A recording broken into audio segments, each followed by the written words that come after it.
bersama saya Siti Nurjana, guru IPA dari SMP Negeri 2 Cimanggu. Salam B2M2, belajar, berbagi, memotivasi, dan menginspirasi. Makanan merupakan sumber energi utama bagi tubuh. Tanpa makanan yang masuk ke dalam tubuh, manusia dapat mati karena tidak mempunyai energi untuk bertahan hidup. Bagaimana makanan dicerna di dalam tubuh? Mari kita pelajari materi berikut ini.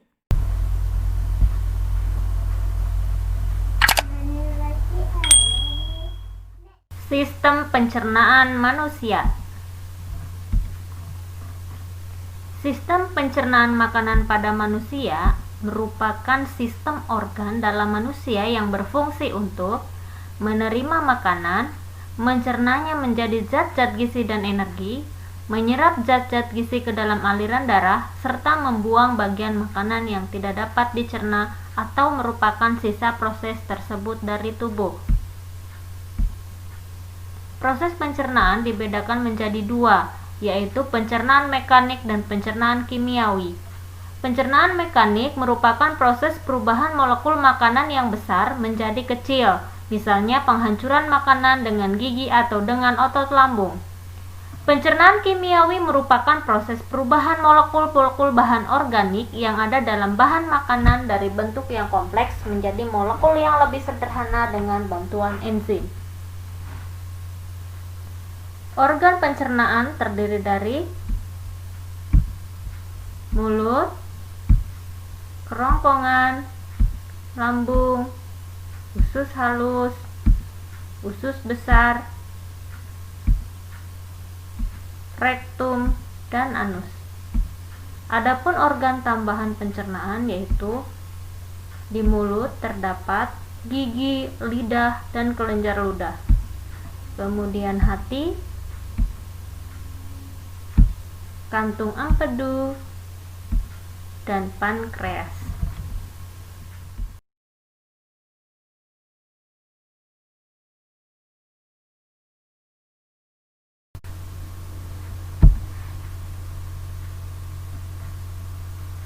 Mulut adalah awal saluran pencernaan. Setelah gigitan pertama pada makanan, maka proses pencernaan dimulai. Di dalam mulut terdapat gigi, lidah, dan kelenjar air liur. Makanan di mulut diubah secara mekanis menjadi zat-zat yang lebih kecil sehingga mudah ditelan. Di mulut juga terdapat enzim petialin atau amilase yang dihasilkan oleh kelenjar air liur. Setelah makanan diproses di mulut, akan melewati faring. Faring adalah persilangan saluran makanan dan saluran nafas.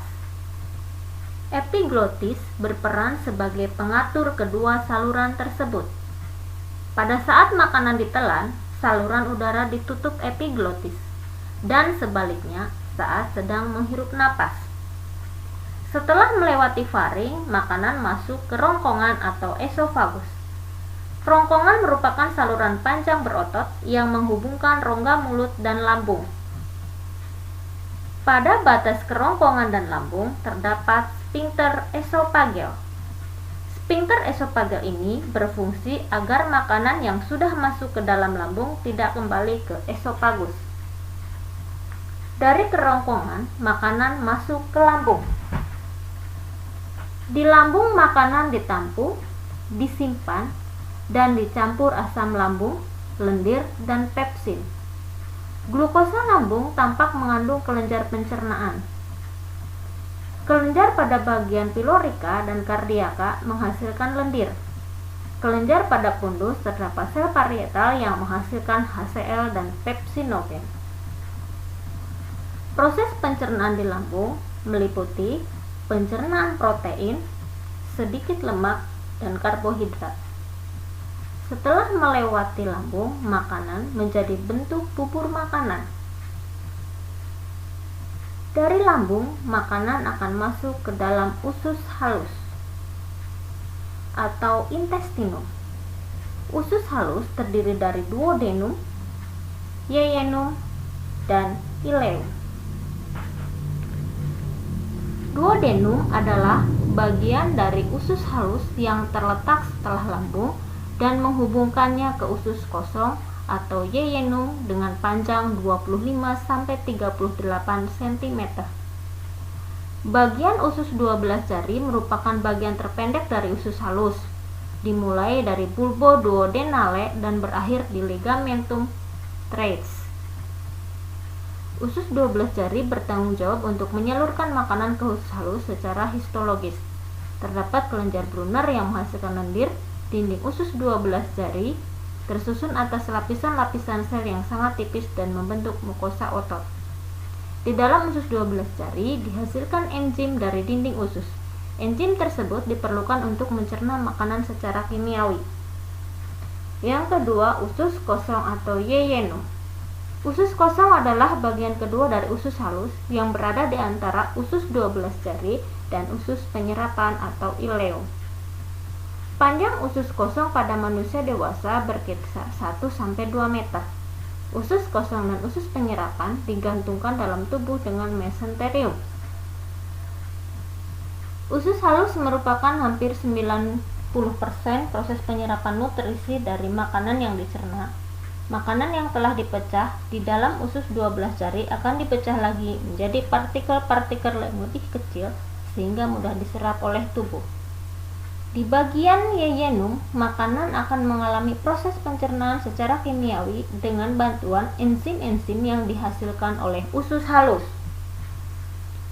Usus penyerapan atau ileum. Usus penyerapan adalah bagian terakhir dari usus halus. Pada sistem pencernaan manusia, usus penyerapan memiliki panjang 2-4 meter dan terletak setelah duodenum dan yeyunum. Kemudian dilanjutkan oleh usus buntu. Ileum memiliki pH antara 7 dan 8 atau netral atau sedikit basah dan berfungsi menyerap vitamin B12 dan garam-garam empedu. Di dalam usus penyerapan terdapat banyak lipatan atau lekukan yang disebut dengan jonjot-jonjot usus atau villi.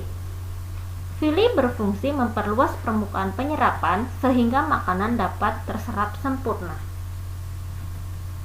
Selain berfungsi menyerap nutrisi makanan yang belum diserap pada proses sebelumnya, ileum atau usus penyerapan juga berperan dalam mengatur katup ileosekal agar tidak terjadi refluks dari usus besar ke usus halus.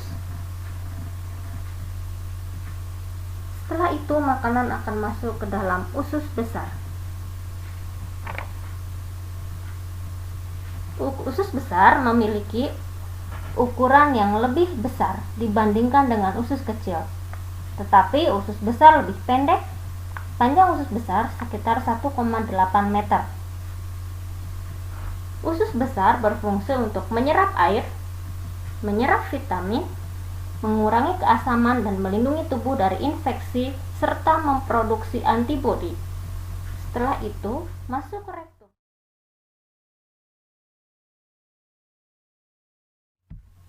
Kelainan pencernaan yang pertama adalah gastritis atau MAH. Gastritis atau MAH merupakan penyakit yang menyebabkan terjadinya peradangan atau iritasi pada lapisan lambung. MAH dapat diakibatkan karena meningkatnya asam lambung, infeksi bakteri Helicobacter pylori, peningkatan asam lambung, stres, makan tidak teratur, dan mengkonsumsi makanan yang terlalu pedas. Yang kedua adalah diare. Diare merupakan penyakit pada saluran usus besar yang disebabkan oleh infeksi bakteri dan protozoa seperti Entamoeba coli. Yang ketiga, apendisitis. Apendisitis merupakan gangguan sistem pencernaan yang mana umbai cacing atau usus buntu mengalami peradangan. Apendisitis ini terjadi ketika ada sisa-sisa makanan yang terjebak serta tidak bisa keluar dari umbai cacing. Yang keempat, sembelit. Sembelit atau konstipasi merupakan gangguan saluran pencernaan di mana si penderita mengeluarkan feses yang keras. Sembelit disebabkan karena kurang mengkonsumsi makanan yang berserat atau kebiasaan buruk menunda buang air besar. Yang kelima adalah hemaroid atau wasir. Hemaroid atau wasir merupakan pembengkakan yang berisi pembuluh darah. yang membesar yang berada di dalam anus atau di dalam rektum. Yang keenam adalah tukak lambung. Tukak lambung merupakan keadaan di mana dinding lambung terluka yang disebabkan karena terkikisnya lapisan dinding lambung itu sendiri. Yang ketujuh adalah kolik. Kolik adalah gangguan pada usus besar seperti peradangan, infeksi, hingga penyumbatan pada usus yang membuat makanan dan cairan tidak bisa melewati usus. Yang kedelapan, sariawan. Sariawan terjadi karena panas dalam pada rongga lidah atau rongga mulut. Penyebabnya adalah kekurangan vitamin C. Kemudian cacingan. Cacingan merupakan penyakit yang menyerang sistem pencernaan, biasanya dialami oleh anak-anak. Hampir 80% orang Indonesia mengalami penyakit ini. 10. Gizi buruk. Gizi buruk terjadi karena pembentukan enzim mengalami gangguan. Hal ini disebabkan karena sel-sel pankreas atrofi mengalami kehilangan retikulum endoplasma terlalu banyak. Terima kasih sudah menonton video saya. Sampai jumpa di channel berikutnya.